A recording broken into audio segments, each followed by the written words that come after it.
Hey, friends. I am Megan Phillips, and I am a mom of three, and I also have a small business that I work out of my home. I am a virtual assistant, and I help female entrepreneurs organize their chaos by doing the things that they don't have time to do. So, if you are a parent and you also run a business, you probably run into the same problem that I do all the time is how in the heck do you balance the two? It's actually the most common question that I get when I tell people that I have 3 kids, who are 6 and under and work from home. They're like, "How do you get anything done?" So, that's what I'm gonna talk about today. So, if you came here to hear about all the mompreneur tips, this is for you. First of all, I wanna tell you that you're not alone. This feeling is very normal to have. I think we all struggle with it, and no one is perfect. So, just try not to compare yourself to people that you think are, killing it because they're only showing the good on social media, because I'm sure they struggle with this too. So, a little bit about me. Like I said, I have 3 kids. I quit my full-time job 5 years ago. I was in the corporate world, and I decided to quit my job when my second child was born to be home with them. So that was always like, since we decided to have kids, that was what I wanted to do, was be home with my kids, be the one raising them, and be the one, seeing all the milestones and just getting to spend time with them. And so that's what I did. I did that for about 2.5 years, and then I started to lose myself to motherhood. I felt like I was only a mom. I felt like I was only good at being a mom. I felt like people only relied on me to be a mom and to, do like mom and house, homemaker things. And that was it. And I lost that identity that I had before when I was working. I always loved working. I had my first job when I was 15. I just have always had that like hardworking ethic. Like I just love to work. And before we had kids, I actually thought I would never be a stay-at-home mom. And then I changed my tune. So that's another story for another day. But anyways, I love being home with my kids. But then something, just started to shift where I felt like I was just losing myself to motherhood. So I decided to start my own business. And that was about 3 years ago. And I started in direct sales. And I did that up until a few months ago. And it was great. I learned a lot. I learned a lot of skills that I'm now using in my virtual assistant business. And the only reason I transitioned out is just because I struggled to build a team. I think direct sales is great. I love the idea. Um, I just wasn't successful building a team. So that is why I transitioned to my own virtual assistant business where I could use the tools that I have learned from having my own direct sales business to help other female entrepreneurs run their businesses. So that's just a little bit about me. And um, my number one priority in life is being a mom. That's definitely, comes before my business. And because of that, like, I try to really um, not compare myself to others who have bigger business goals than I do at this stage of life that I am in. My oldest is in kindergarten. This tomorrow's actually her last day. Um, and so, like, I'm just getting into that school aged zone of life. And once I have more kids in school, I think I'll have more time to be able to dedicate scaling my business. But for right now, like, that's really important. Like, figure out where you're at with what your goals are, and like figure out, does that align with the stage of life that you're in and what you want for your life? Like, if you want to be the primary one sitting on the floor playing with your kids, do that. You can totally do that and still run a business at a smaller scale. And if you want to be doing the business thing primarily and have someone help you babysit and watch your kids, then do that. There is nothing wrong with either decision. You just need to figure out what your goals are, and align them with the stage of life you're in and what you want for your business and your personal life. So that's really important because I found myself over the years, wanting to do all the things and being like, so and so's doing this great coaching program. I want to sign up. So and so's doing this challenge. I want to sign up. Oh, I really need to learn how to do this. I'm going to sign up and learn about this. And I'd taken all of this great information, and then I would find myself very overwhelmed because I would have to take a step back and be like, wait a minute.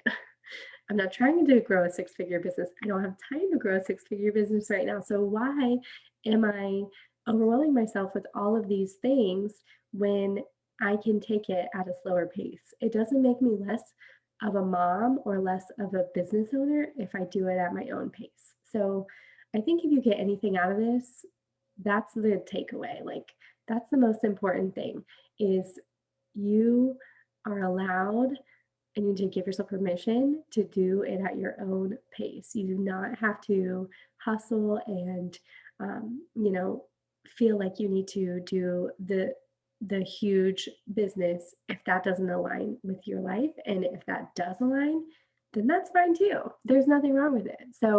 Um, so that's basically the gist of the moral of this story that I wanted to get out here. But I do have a couple tips. So, like, back to that original question, people ask all the time, how do you get anything done? So, there's the short answer, and it's I don't get a lot done. I get a lot less done than someone who would have full-time childcare, 100%. But that doesn't mean I can't get anything done. There are still small, like power pockets of time, is what I like to call it, where you can be productive. And so this is what I do. Again, you have to find what works for you. But for me, I get up early before my kids get up. And so what that looks like during the school year is I get up around 5 or 5:30, and then my kids get up at 7. So I have to start getting them ready for school at 7. I have to get my daughter on the bus at 8. So I have like an hour and a half to 2 hours in the morning. And that's if I decide not to sleep in, because sometimes I'm tired. Um, and that's not a lot of time in the morning, right? And that's so I dedicate the before my kids wake up in the morning, and then most at mid afternoons to work on things for my clients. And so that's in the mornings before they wake up, and then nap time or quiet time. So this is another common question I get is, um, oh my gosh, how do you get your 5-year-old to nap? 4-year-old, 5-year-old, whatever. And here's the thing, since my kids were younger, we have always had a dedicated nap time that transitioned into quiet time. So the rule is I don't care if you fall asleep, but you have to be in your room and you have to do something that's quiet. So you can read a book. You can play with a quiet toy. They're not allowed to have any toys with noise in their rooms because it distracts them from sleeping. So they can read a book. They can play with anything that's in the room that's quiet. They can do that till their heart is, content, till their heart's desire, whatever that saying is. I don't care. Do that all day long. As long as you stay in your room and as long as you are quiet for at least an hour and a half. So I might be a little bit more strict than others. I think I have a lot of friends that are like, oh, my kids don't do that. Here's the thing, you're the parent, right? You get to set the rules. So, and I'm not saying that to shame you or judge you or whatever, but I'm just telling you that you're the boss. So that's in your parenting life and in your business life. So if you want something to change, put a system in place and change it. So it's going to be hard if you have an older kid that has not had to do that and you're going to be working backwards and trying to implement something that they're not used to. It will be hard. Just like every stage of parenting is hard.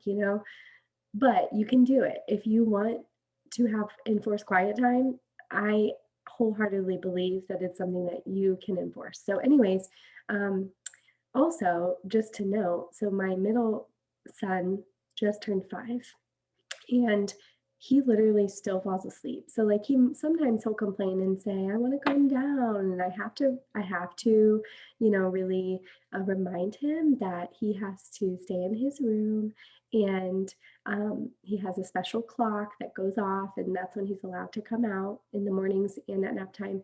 And so once I reinforce it and I don't give in, because that's what they want, right? Then he does listen and he falls asleep literally 99% of the time. He still sleeps. So that tells me that his body needs the rest. As much as he's going to fight me on it because he would prefer to come downstairs because he has FOMO, that doesn't mean that he needs to. Like, I'm not doing anything wrong by making him stay in his room. So that's my tip on nap time and quiet time. Hopefully that helps you. So I maximize my time when my kids are sleeping and in their rooms. So that's pretty much when I get stuff done. And then I dedicate weekends to my own business stuff. I don't do client work on the weekend because I try to get my own, social media content scheduled out, figure out plans for the week, all those things. And if I don't, do that on the weekend, it usually doesn't get done. And then I fall behind on my own stuff, which is a constant struggle too. So if you're there and you feel that, you're not alone. So I hope those are helpful. Other helpful things that I do is I just try to plan out my week. So, like every Sunday or Monday, I look at my calendar, I write everything down in my planner, what I have coming up, appointments, Zoom calls, business, personal things, all the things. I also put a reminder in my calendar on my phone if it's something that I need to physically go to so that I get an alarm reminder and I know like ahead of time, okay, I got to do this today. So I do those. Those are helpful for my clients. I have Asana boards for their tasks that and I communicate with them through Asana, and that's really helpful. So I would definitely recommend using Asana if you're like a to-do list person. I used to only be like paper only, but now I'm kind of doing a hybrid thing where some to-dos I'll put in Asana as an electronic thing. And then sometimes I do still want a true sticky note on my desk, like right in my face. So you just kind of have to figure out what works best for you. But that is definitely something that I use to help. And then I also try to outsource and delegate some things that I don't need to be doing. So one of those things is grocery delivery. I take advantage of Instacart. I do it weekly because it literally saves my sanity to not have to take all of my kids to the grocery store, and it saves so much time. So I take advantage of that. I mean, it is a membership, but it's really not that expensive. It's totally worth it in my opinion. Occasionally I will order pre-made and pre-cooked food, meal prep, like that has been so helpful. To have some meals already made that I just have to heat up. I don't do that one often, like consistently, but I've done it a couple times and I need to take advantage of it more. So that's definitely something that you could do to help save you some time. And then I have a babysitter 1 day a week. So I just started with this and like a month ago, and it's been so helpful because it literally, she comes for like 6 hours once a week. But she comes to my house, I get to leave, and I go to a co-working space at the Nest, and I get to work on my business without distractions. So that has been literally a game changer. So yeah, just like a couple little things here and there. I really try to maximize the time where my kids are not awake and not interrupting me. And then I just try to be intentional about the time I have and do some things that I don't need to be doing, have someone else do them. Ask for help. It's okay. It's okay to ask for help. And then my overall number one tip is give yourself some grace because seriously, we do a lot as women, as moms, as business owners. Like we're wearing all the hats, we're doing all the things, we're helping all the people. It doesn't matter if your house is a mess. It doesn't matter if you're feeding your kids chicken nuggets and fries every day. Like, who cares? Do what you got to do. Like, we are in this together. So, I hope that's helpful for you. I do have a freebie for you guys. It is the 5 tips for the mompreneur. And I thank you so much for watching. Chat soon.